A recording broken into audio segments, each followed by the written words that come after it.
네, 여러분 안녕하세요. 강신의 수다입니다. 오늘은 해무라는 영화 한번 수다 떨어보도록 하겠습니다.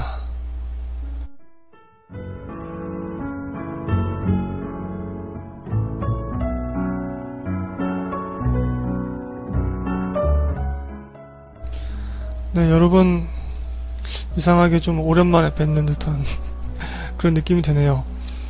감기 때문에 녹음을 한 주 쉬었었고요. 지금 또 녹음하는 기계를 바꿔서 녹음하기 때문에 노이즈가 좀 심하게 낄 것 같습니다. 양해 부탁드리겠습니다. 목소리도 안 좋고 노이즈도 끼고 안 좋네요. 오늘 영화도 뭐 그렇게 전 재밌게 보지 못해서 삼재가 껴버렸네요. 이거 사실 많은 분들이 추천을 해주셨던 가디언즈 오브 갤럭시를 보려고 했었는데 요거를 스크린이 줄어들기 전에 제가 극장에 가지를 못했네요. 매우 아쉽습니다. 나중이라도 꼭 기회되면 한번 다루고 싶은데요. 그 작년에 러시 더 라이벌 같은 그런 숨은 명작이 아닐까 그런 생각도 들고, 이 해무라는 영화를 제가 봤는데요. 올 여름 4편의 블록버스터 한국 영화가 개봉을 했었죠. 군도, 명량, 해적, 그 다음에 마지막으로 이제 해무. 이게 글쎄요, 저는 좀 지루하게 봤습니다. 많은 분들이 전반부 1시간은 좋다 그러고 후반부에는 조금 실망했다는 분도 계시는데, 전 전반부 후반부 다 좀 지루했고요. 한 편집을 한 20분에서 30분 정도 더 쳐냈으면 어땠을까 그런 생각이 들더라고요. 전혀 리듬감이 살아있지 않고 그냥 느려요, 영화가. 자, 먼저 본격적으로 말씀드리기 전에 저희 강신의 수다 트위터가 있습니다. 트위터 쪽으로 팔로우해주신 분들이 그동안 많이 계셨었는데 제가 소개를 못해드렸네요. 죄송합니다. 남태우님, 그 다음에 기억이응님, 준영김님, 창선류님, 영어로 쓰여있어서 제가 발음을 잘 못하겠네요. 그다음 미로님, 저희 뭐 영화 페이지 쪽에 계속해서 찾아오시는 분이고, 하양님, 그 다음에 리JM8529님, 그 다음에 소영님, 그 다음에 바스크홀릭님, 그 다음에 양은서님, 이렇게 해주셨습니다. 감사드리고요. 이분들 중에서 저희 방송 청취하시는 분들은 몇 분 안 계시지 않을까. 하지만 트위터 이렇게 팔로우 해주셔서 감사드리고, 저희 전세계적으로 고정 청취자분들 그분들 모두 팔로우 해주시기를 제가 간곡히 부탁드리겠습니다. 그리고 또 저희 공식 블로그가 있죠. 각종 포털에서 강신의 수다 이렇게 검색하시면 찾아오실 수 있는데요. 현재 8월달 영화 페이지가 올라가 있습니다. 뭐 엄청나게 지금 많은 영화들이 언급되고 있는데요. 이 페이지에 많이 찾아오셔서 좀 도움도 주시고 또 도움도 받는 그러한 시간을 보내셨으면 좋겠습니다. 자, 이 해무는 8월 13일날 개봉했고요. 청소년 관람 불가. 이거 최대 스크린 숫자는 제가 조사할 때까지만 하더라도 584개, 600개가 안 되는 숫자입니다. 배급사가 뉴고요. 이게 뉴가 중소배급사라고 할 수 있겠나요? 워낙 좋은 작품들을 많이 흥행을 했어가지고. 하여튼 뭐 그렇습니다. 제작사는 신생 제작사가 아닐까 싶은데 봉준호 감독이 제작을 맡았어요. 이 영화의 각본과 감독은 심성보 씨라고, 제가 알기로는 그 살인의 추억 각본을 봉준호 감독과 함께 쓰신 그 분이 이제 입봉을 한 거죠. 소위 말해서 감독 데뷔를 한 겁니다. 첫 장편작이죠. 이 해무라는 작품은 영국에서 원래 먼저 올라가던 작품이었습니다. 극단 연우 무대의 창립 30주년 기념작으로 만든 그 오리지널 연극 작품이고요. 그 다음에 또 실화가 있다고 하네요. 2001년에 알려졌던 제7 태창호 사건, 이 사건이 실화라고 합니다. 그러니까 그 실화를 바탕으로 연극에 올린 거고, 또 그 연극을 영화화한 거죠. 이게 이제 좀 이따 말씀드릴 수 있을까 모르겠는데, 제가 아마 부제로 아마 그렇게 다뤘을 겁니다. 이게 상업 영화인데, 그리고 꽤 유명한 그런 김윤석 씨라는 배우가 나왔고, 제가 알기로는 제작비도 꽤 많이 들어간 걸로 알고 있는데, 글쎄요, 이거 상업 영화로 봤을 때 너무 지루하게 봤고요. 이거 뭐 독립 영화나 뭐 예술 영화라면 그나마 좀 볼 수 있는 그런 여지가 있겠지만 말이죠. 연극 한 편을 그냥 카메라로 찍은 듯한 느낌이 들었습니다. 영화가 아니라, 상업 영화가 아니라 그냥 연극을 보는 것 같았다. 그냥 그런 느낌이 들어서 지루했습니다. 전 영화를 보러 갔는데. 출연하신 분들은 김윤석 씨, 문성근 씨, 한예리 씨, 이희준 씨, 박유천 씨, 김상호 씨, 유승목 씨가 이제 주요 배우들이 되겠습니다. 자, 먼저 이 영화를 본 전체적인 느낌을 말씀드려 볼게요. 그러면서 한번 시작을 해보겠습니다. 제가 방송 시작하면서도 말씀드렸지만 이 영화를 정말 지루하더라고요. 초반에 10분, 20분 안에 관객의 오감을 사로잡아야 된다. 그리고 가능하다면 캐릭터들을 설명을 해줘야 된다. 그래서 관객들이 미리 앞으로 일어날 수 있는 일들에 대해서 이해는 못하더라도 짐작할 수 있는 그런 느낌은 있어야 되거든요. 저는 첫 장면이 좀 인상적이었는데, 그 파도가 이렇게 너울너울대는, 넝실넝실이라고 해야 되나? 이게 너무 아름다우면서도 뭔가 좀 빨려들 것만 같은 그런 느낌이 들어서 이런 식으로 영화가 진행되겠구나 라는 느낌은 딱 첫 화면에 볼 수 있었고, 그다음에 그 10분 20분 안에 그 전진호의 선원들, 선장 김윤석 씨를 비롯한 기관장 문성근 씨 등등등 해가지고 이런 선원들이 정말 뭐랄까요, 고단한 하루, 힘든 하루를 보내고 있고, 또 서로가 서로를 끔찍하게 아끼고 있다, 식구 같은 그런 느낌이 들었습니다. 뭔가 좀 진한 동료애가 느껴진다기보다는 그냥 우리 소소한 가족들의 모습 같은, 물론 노동을 하고 있지만 그러한 모습이 보였습니다. 그 초반에 이런 짧은 한 몇 초도 안 되는 그런 사건이 일어나는데, 이제 박유천 씨가 막내로 나오죠. 이 선원 중에서 그물에 발이 걸려가지고 이제 잘못하면 그 발이 절단될 수 있는 그런 위기에 처해 있는데, 모든 사람들이 그 위험으로부터 이제 박유천 씨를 구출하기 위해서 노력을 하죠. 근데 그것이 잘 안 되니까 선장인 김윤석 씨가 배에 무슨 포스 같은데 그것을 도끼로 찍으면서까지, 그러니까 배를 손상시키면서까지 이 막내인 박윤천 씨를 구출하려고 합니다. 구조하려고 하죠. 그런 모습들.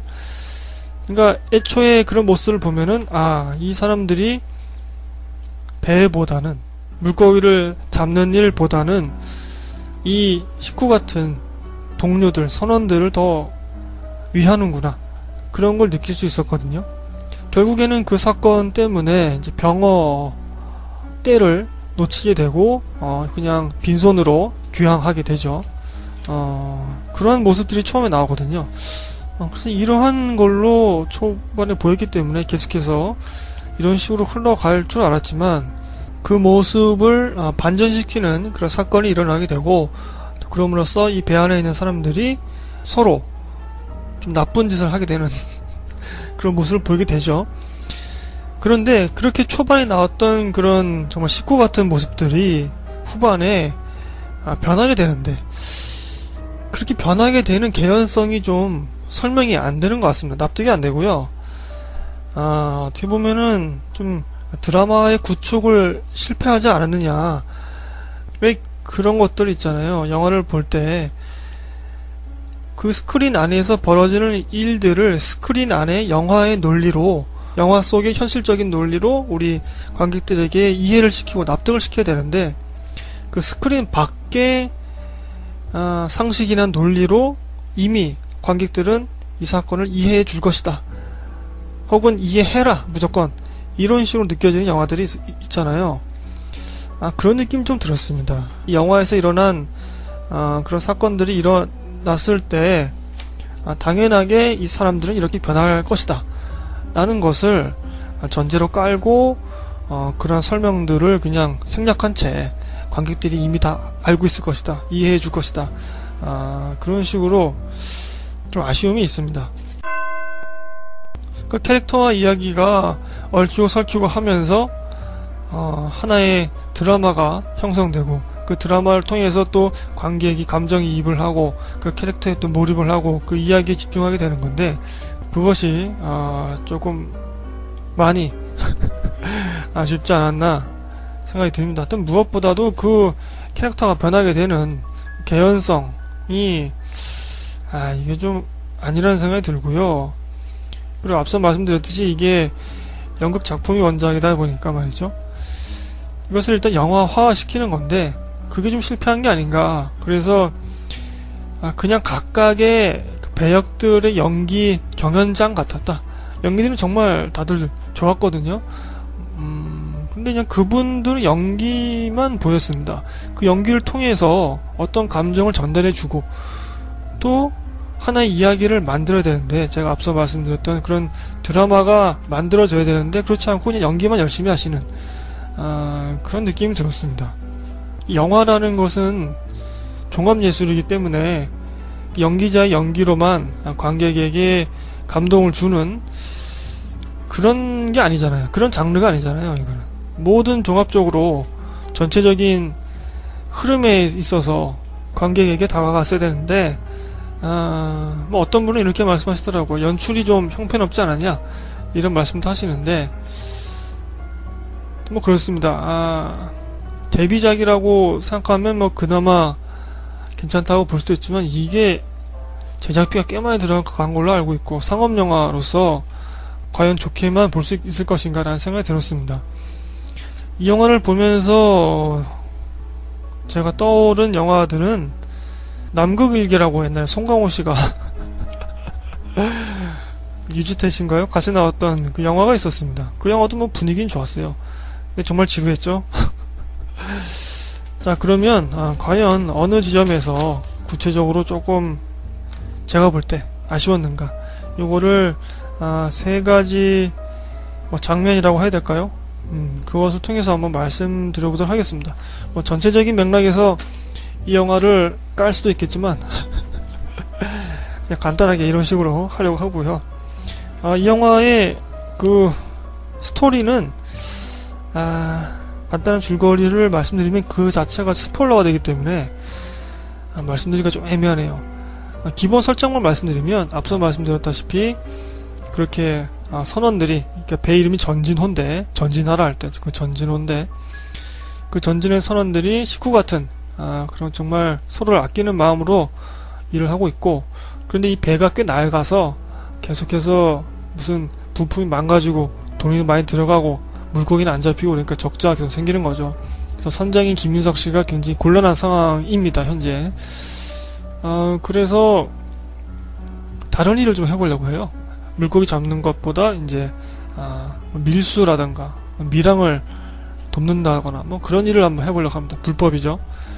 그 일을 하게 되면서 어떤 사건이 생기게 되고, 그 사건 속에서 이 선원들이 뭐랄까요, 잠재된 욕구, 욕망이 그대로 분출되죠.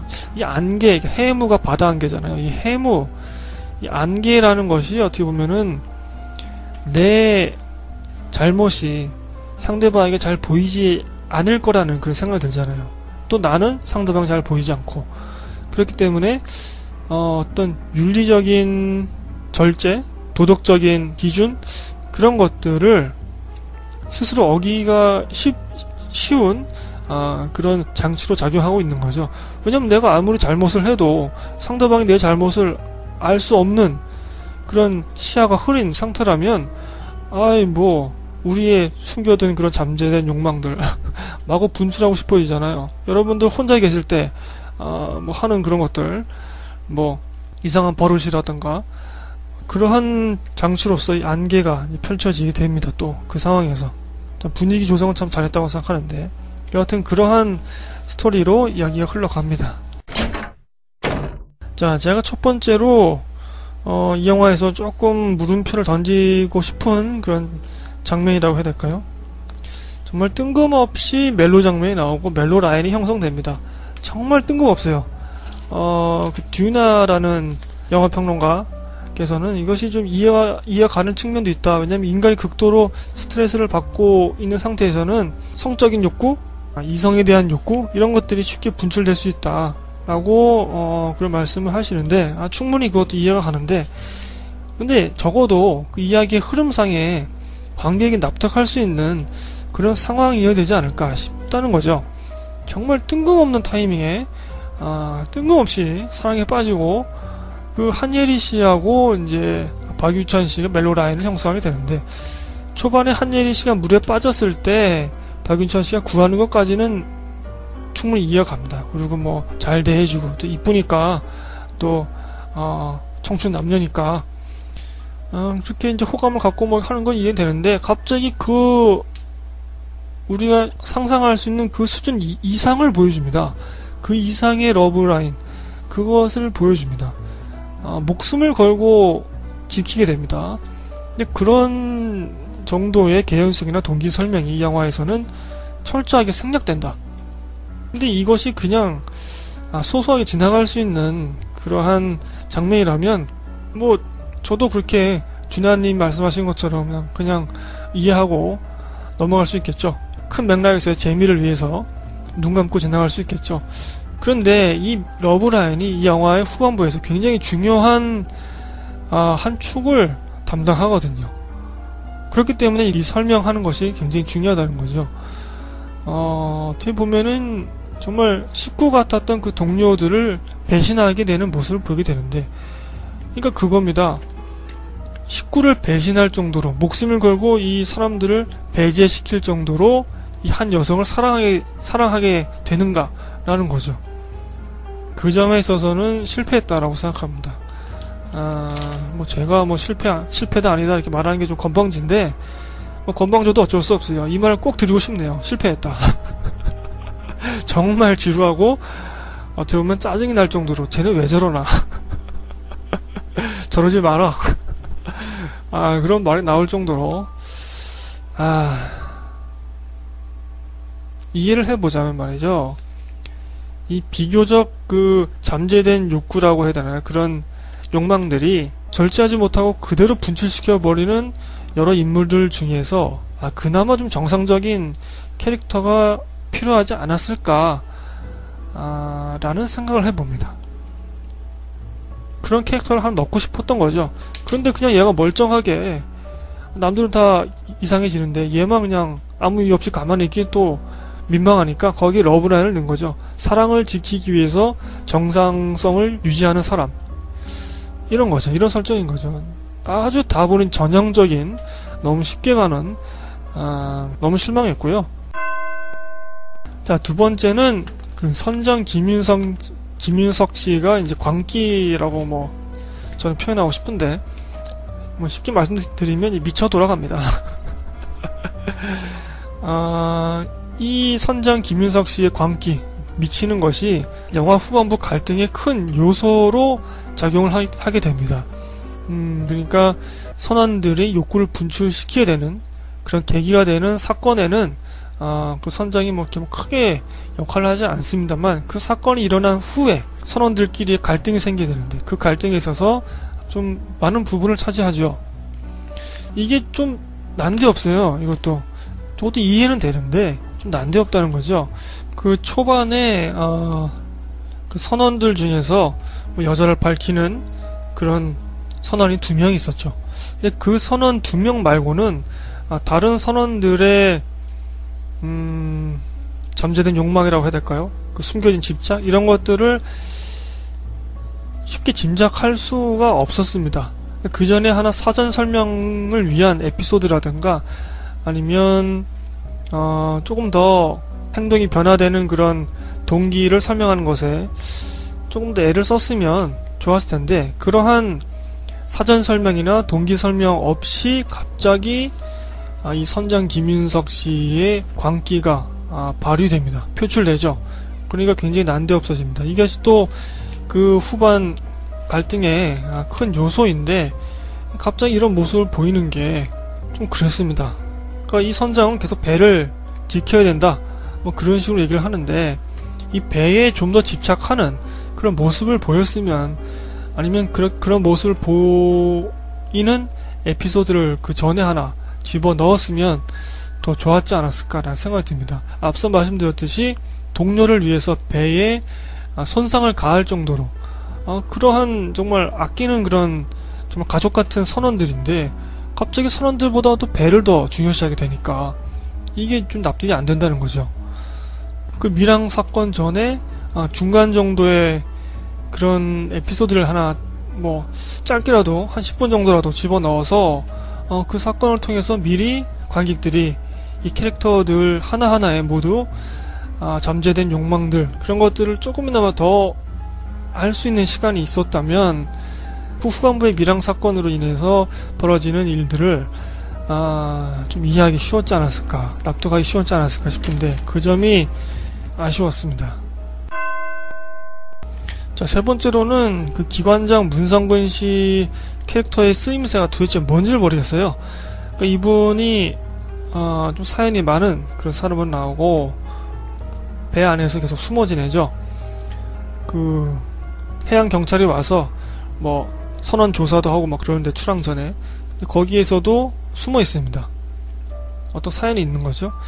그런 사람으로 나오고 좀 착하고 좀 순한 그런 사람으로 나옵니다. 그래서 이 선원들 모두, 선장까지도 그 기관장을 뭐랄까요, 좀 존경한다는 느낌이 조금은 아주 조금 느낄 수 있을 정도로 모두가 좀 아버지, 뭐 할아버지, 뭐 그러한 느낌으로, 뭐 삼촌, 뭐 이런 느낌으로 다들 여기고 있죠. 근데 이 문성근 캐릭터가 후반부에 좀 미치거든요.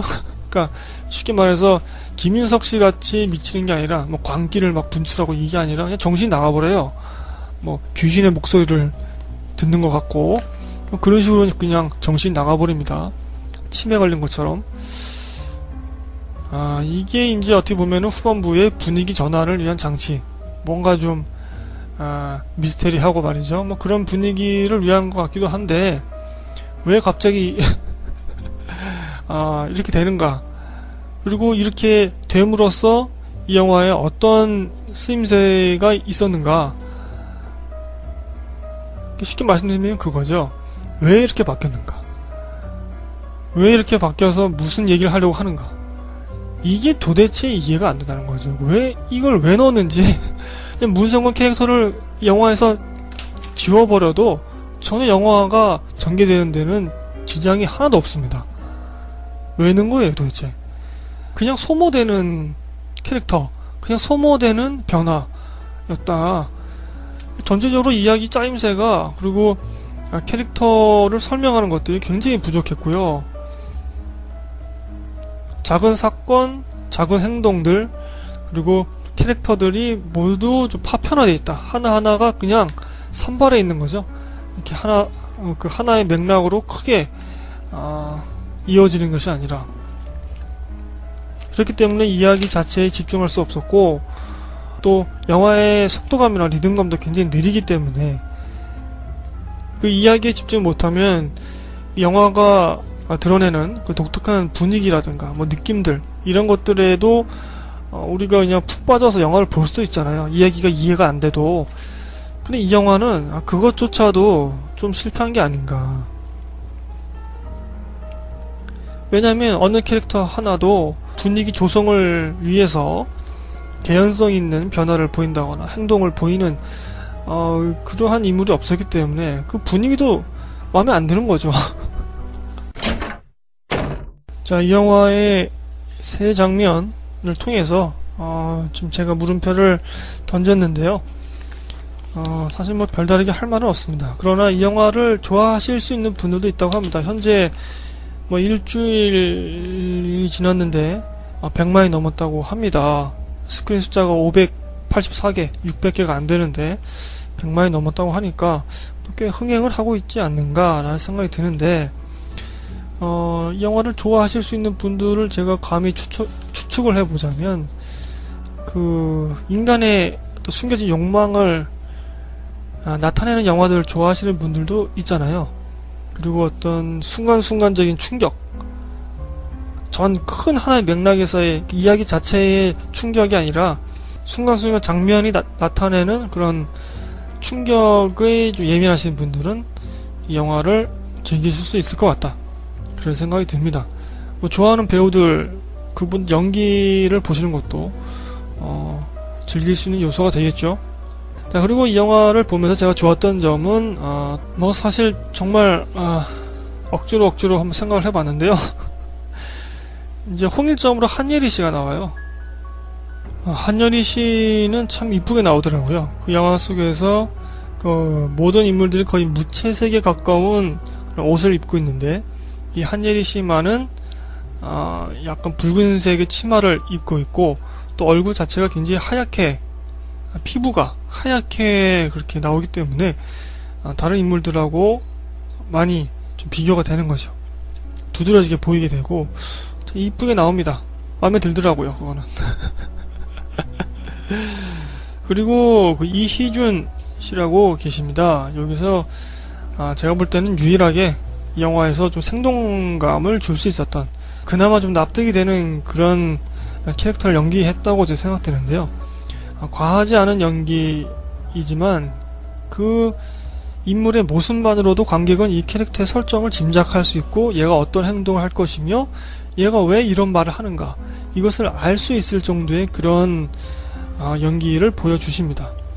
그리고 귀에 명확하게 들리는 그런 음색, 발성, 대사, 이런 것을 하시기 때문에 소리가 작아도 이 인물의 감정이라든가 이 인물이 하는 말, 이런 것도 정확하게 들리더라고요. 그래서 더더욱 이희준 씨가 연기한 그 캐릭터에 집중할 수 있었지 않았나, 그런 생각이 들었습니다.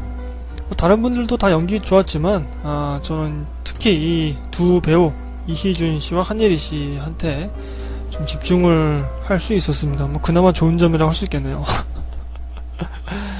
또 하나 문성근 씨가 오랜만에 좀 착한 역으로 나와서 그것 또한 좋았다고 생각합니다.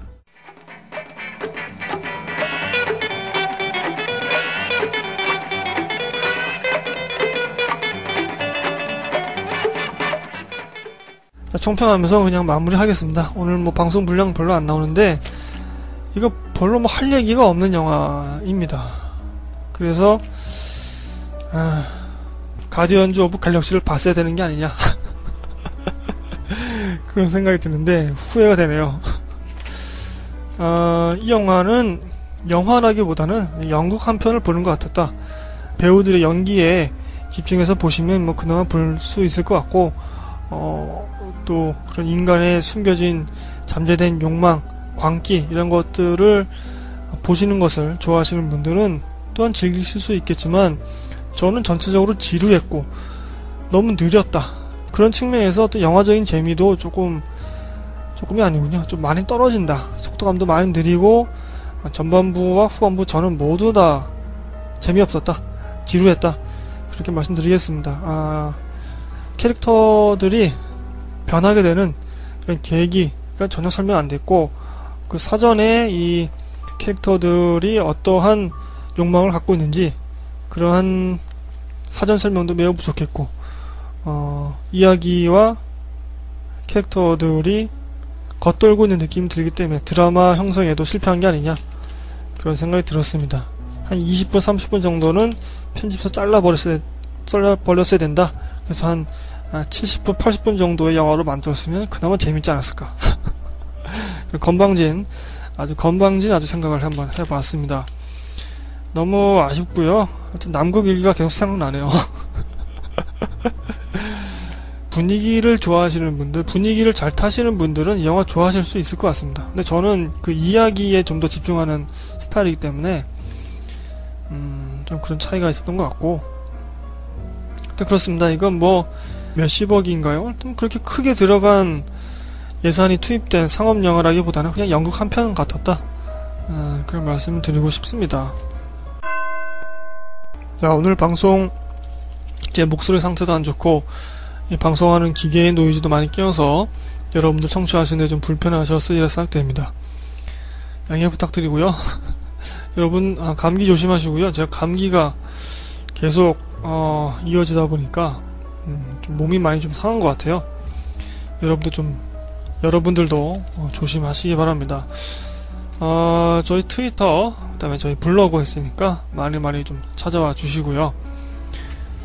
다음 방송은 어떠한 걸로 할지 잘 모르겠습니다. 이 해물을 보니까 다시는 영화 보고 싶은 마음이 생기질 않네요. 너무 좀 맥이 빠지는 영화였습니다, 저에게는. 자, 여러분들 중에서 이 해물 보신 분들 계시다면 쥐약 댓글이나 팟빵 게시판이나 저희 영화 페이지나 그쪽으로 좀 남겨주셨으면 좋겠습니다. 그래서 네 방송 들어봤지만 네 방송은 전혀 맞지 않아, 납득이 안 돼, 그렇게 생각하시는 분들도 계시라 생각하기 때문에 그분들 의견도 좀 궁금하네요. 제가 많이 좀 참여해 주시길 부탁드리겠습니다. 자, 그러면 저는 이만 방송 줄이도록 하겠습니다. 여러분 건강 조심하시고 얼마 남지 않은 여름 잘 보내시길 바라겠습니다. 감사합니다, 여러분. 안녕히 계세요.